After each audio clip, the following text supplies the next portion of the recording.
This week at NASA. Space Shuttle Atlantis remains on track for July 8th launch. The four-person crew of STS-135, Commander Chris Ferguson, pilot Doug Hurley, mission specialists Rex Walheim and Sandy Magnus, continues preparations for the final flight of NASA's Space Shuttle program. To ready for the work they'll do on the International Space Station, the crew trained in the Neutral Buoyancy Lab at Johnson Space Center and the Kennedy Space Center's Orbiter Processing Facility.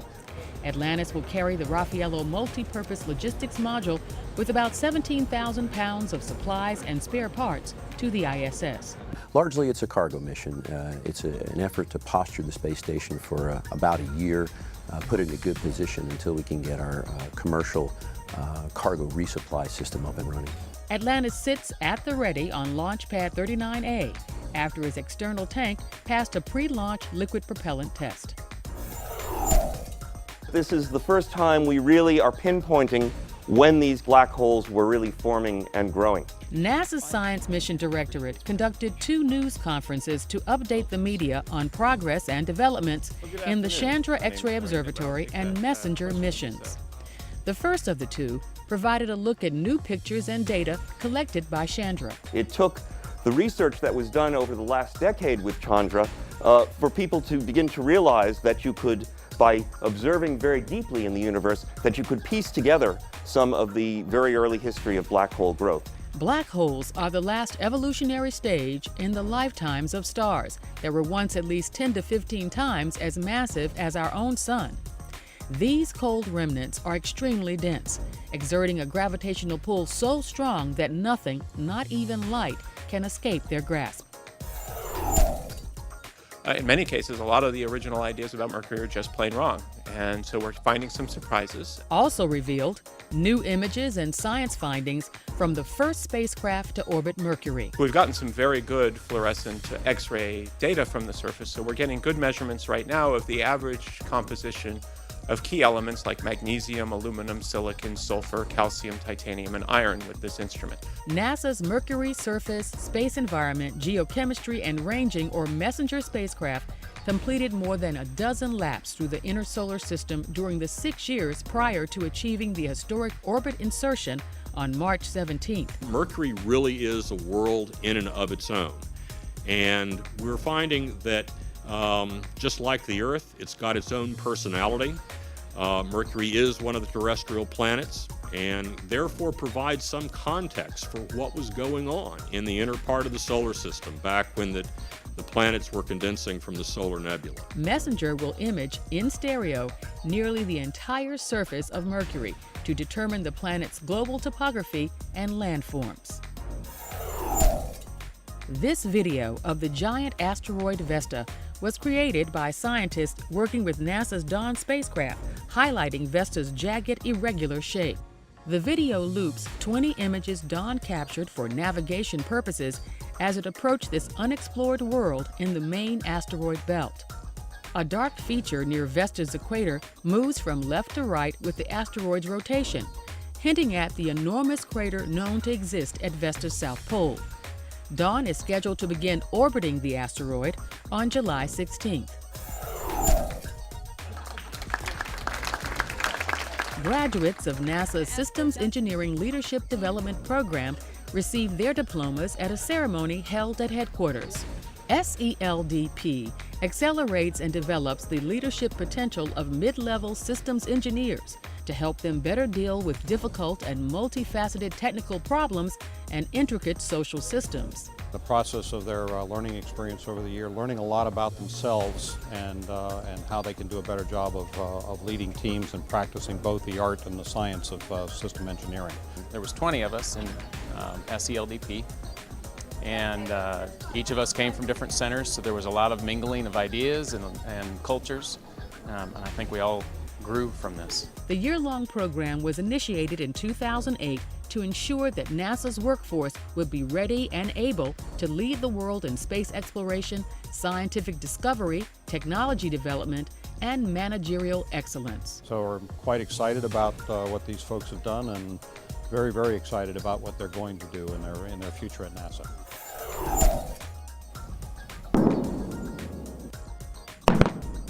In an ear-deafening twist of irony, this supersonic aircraft is producing amped-up, super loud sonic booms to help make our skies quieter. NASA researchers at the Dryden Flight Research Center laid out a 2-mile-long string of microphones to record the thunder of an accelerating FA-18 jet for the Super Boom Caustic Analysis and Measurement Program, or SCAMP. SCAMP measured these focused booms to understand how to minimize their startling impact and ensure that tomorrow's supersonic jets will be quiet in all phases of flight over land, including acceleration.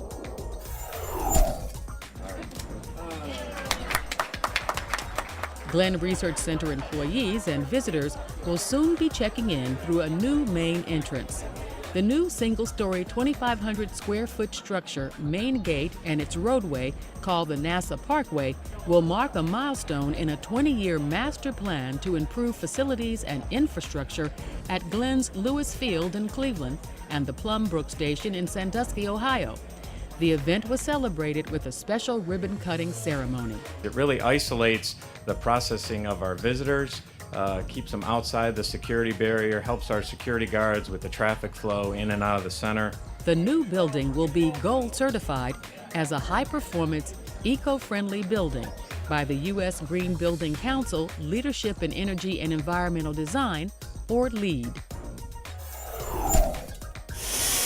The Ames Research Center's Sustainability Base has been named the government's Green Building of the Year. Due to be completed later this summer, the structure incorporates technology used by astronauts in space and will be one of only a few buildings in California generating more electricity than it consumes. Construction for Sustainability Base has been more expensive than a standard government facility, but NASA expects its lower operating costs will offset the extra expense within 10 years. NASA 360, the TV program that highlights how NASA technology contributes to our daily lives, was nominated for a National Daytime Emmy Award for single-camera television editing. Today, NASA is in the process of testing NASA 360 is based at the Langley Research Center and is produced for NASA by the National Institute of Aerospace. Besides NASA TV, the half-hour program is seen on select airlines, cable, free-to-air broadcast channels, and 450 public broadcasting service stations across the country. And now, Centerpieces. Good morning, everybody, and welcome to JPL Tweet Up 2011. Thank you for coming. In the world of social media, a tweet up is a meetup. Twitter users, bloggers, and other social media fans. My Twitter handle is @Yuglook. Neoteotihuacan. I tweet on the Pillow Note. A NASA tweetup draws a special crowd. I'm a science geek. I'm not ashamed. These space tweeps got to rub elbows with NASA scientists and engineers. The ion thruster pushes on the spacecraft as hard as this piece of paper pushes on my hand. And met legends like John Cassani, who worked on the Cassini, Voyager, and Galileo missions.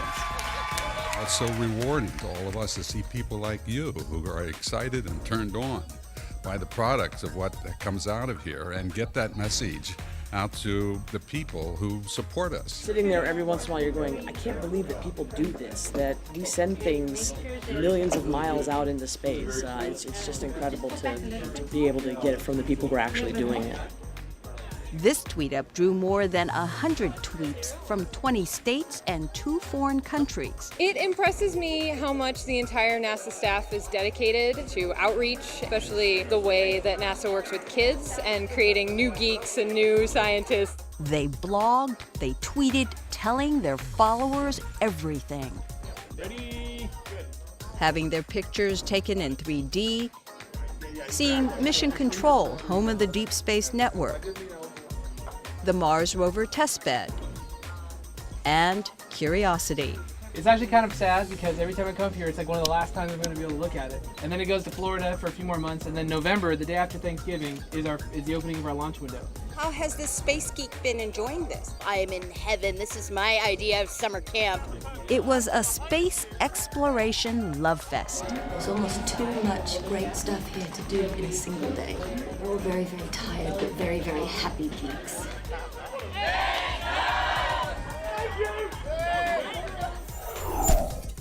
It's called Star Trek: The Exhibition, and it's attracting both die-hard fans and novices to the Kennedy Space Center's visitor complex like a Klingon to intergalactic mayhem. The interactive exhibit showcases authentic Star Trek artifacts from the past 45 years, including one-of-a-kind costumes, props, and displays from the popular 60s television show and subsequent feature films. Visitors are treated to a recreation of the original series Starship Enterprise bridge, with a chance to occupy the command chair of Captain James Tiberius Kirk. Also on hand are replicas of the engineering and sick bays from Star Trek: The Next Generation. Star Trek: The Exhibition also features interactive kiosks and rare photo opportunities. And that's This Week at NASA. For more on these and other stories, log on to www.nasa.gov.